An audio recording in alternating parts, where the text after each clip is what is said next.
Sebelum Anda melakukan proses untuk bisa masuk ke pekerjaan, memang ada beberapa hal yang harus Anda alami. Pertama adalah interview, yang kedua adalah assessment.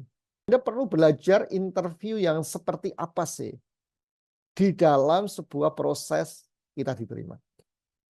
Pada dasarnya adalah kalau masih orang yang baru mau bekerja di dalam sebuah perusahaan, prosesnya pertama kali harus melalui yang disebutkan psikotes. Itu bisa dipelajarin teman-teman, nggak perlu khawatir. Interview itu hanyalah mencocokkan apa yang sudah menjadi hasil dari apa yang Anda lakukan pada psikotes. Di dalam proses mencocokkan itu, Anda seperti apa? Anda sesuai nggak dengan kebutuhan values dari perusahaan?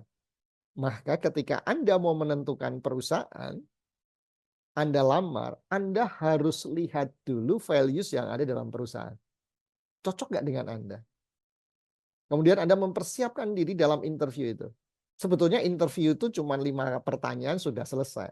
Itu hanya untuk ngecek Anda saja. Untuk memastikan Anda. Apakah cocok dengan value perusahaan dan kebutuhan perusahaan. Anda nggak perlu banyak ngomong ketika interview. Pertanyaan apa, to the point, Anda jawab apa. Itu saran saya. Kemudian dilakukan sebuah assessment. Assessment itu berbagai macam kalau di perusahaan. Yaitu bisa menggunakan paling tidak 5 tools yang ada. Salah satunya bisa interview, basket, focus group discussion, simulasi, problem solving, dan yang lain. Ini bisa dipelajari. Anda sudah melampaui itu, ternyata Anda baru lulus, tapi Anda mengikuti assessment, level Anda bukan staff lagi. Karena apa? Anda sudah tahu bekerja itu seperti apa. Anda sudah tahu dari segi knowledge, skill, dan attitude-nya seperti apa. Karena assessment itu akan menilai paling tidak 3 hal tadi. Knowledge, skill, dan attitude. Sehingga ketika Anda sudah masuk pada hal atau tempat yang tepat, Anda nggak perlu masuk staff lagi. Itu pertama. Yang kedua, caranya. Begitu Anda lulus, Anda cari perusahaan yang jangan ecek-ecek lah, yang sudah punya level. Gitu ya. Masuk kemudian Anda pasti akan diberikan probation 3 bulan. Begitu 3 bulan Anda silahkan kerja sebaik-baik mungkin. Anda harus bisa melampaui dari probation 3 bulan itu. Begitu probation 3 bulan, pasti Anda nanti akan disodori untuk menjadi karyawan tetap.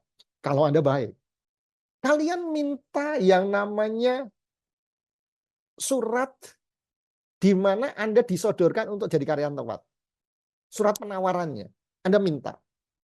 Sebelum Anda memutuskan ya. Kemudian setelah Anda terima surat penawaran Anda itu, Anda menghadap HRD mengatakan, say sorry, saya tidak melanjutkan di perusahaan ini. Anda cari lagi perusahaan lain dengan bekal bahwa Anda sudah probation 3 bulan dan Anda layak untuk dilanjutkan. Ini bekal untuk interview bagi perusahaan selanjutnya. Dan Anda bisa menawar level di atasnya, Anda bisa menawar gaji di atasnya. Pasti dapat, itu pasti. Kenapa pasti? Karena kalian sudah mendapatkan probation 3 bulan lolos dan Anda sudah ditawar mau jadi staff. Oke. Begitu Anda akan mendapatkan pekerjaan yang baru, kemudian Anda juga akan probation 3 bulan, gaji Anda pasti sudah di atas UMR, pasti. Ya 7 jutaan lah gitu ya. Karena Anda sudah punya 3 bulan, Anda sudah punya pengalaman. Begitu 3 bulan Anda kerjalah yang bagus, yang punya kontribusi, sehingga sama Anda mau diperpanjang atau dijadikan staf. Minta surat penawaran dan kemudian Anda katakan, sorry, saya nggak bisa melanjutkan di sini. Kecuali saya digaji 2 digit. Itu caranya. Anda cari yang ketiga perusahaan ini yang akan Anda pakai untuk titikkan lompat karir. Yang tentunya perusahaan ini akan semakin lebih bagus dan Anda pasti sudah bukan level staff lagi. Anda dalam waktu 6 bulan, Anda sudah ke level supervisor atau manager. Dan gaji Anda pasti di atas 1 digit, paling tidak 2 digit. Caranya begitu. Sehingga Anda cepat lompat karir. Orang HRD bingung masih. Orang HRD bingung. Karena itu cara yang harus dilakukan anak-anak muda sekarang karena HRD tidak punya pola, tidak punya kemampuan untuk memanage anak generasi Z. Itu sudah saya buktikan. Tidak perlu khawatir. Anak saya sendiri sudah buktikan. Jadi caranya begitu. Jadi Anda dalam waktu 6 bulan mungkin sudah manajer, mungkin sudah SPV, Anda sudah 2 digit. Anda sudah melompat. Saya pada waktu itu jadi staf untuk jadi manajer butuh bertahun-tahun. Untuk memegang tampuk di manajemen butuh bertahun-tahun. Anda nggak perlu bertahun-tahun. Sehingga nanti usia Anda 40 tahun Anda sudah bekerja mandiri. Jangan jadi karyawan lagi. Yang ketiga, saran saya adalah ketika Anda melamar pekerjaan dengan kualifikasi yang tadi Anda sudah susun, jangan pernah mengirim surat lamaran ke HRD. Orang HRD itu banyak jealousnya. Kalau dia mendapatkan orang baik dan gajinya lebih dari dia, bisa saja lamaran Anda disimpan. Kalau Anda orang Jawa, surat lamaran Anda orang Chinese, surat lamaran Anda disimpan. Kalau Anda orang Chinese, yang lamar seperti Mbak Galuh pakai jilbab, itu bisa disimpan. Nggak akan diundang. Itu tipikal-tipikal HRD yang sudah saya alami. Banyak perusahaan.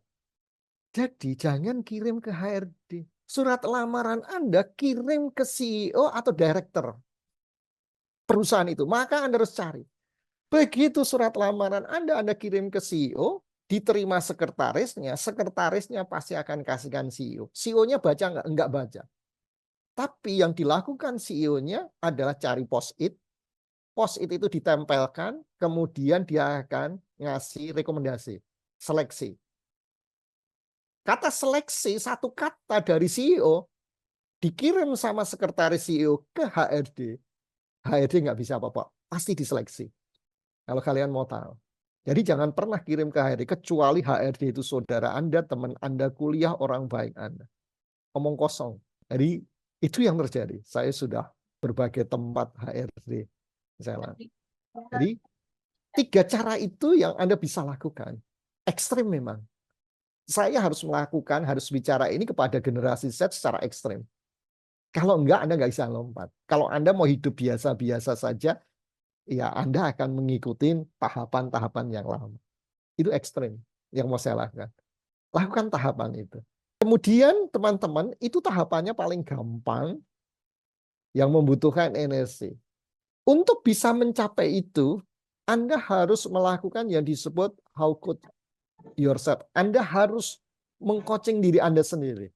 Anda mengcoaching diri sendiri, Anda bisa baca buku, Anda bisa mungkin belajar coaching, silahkan.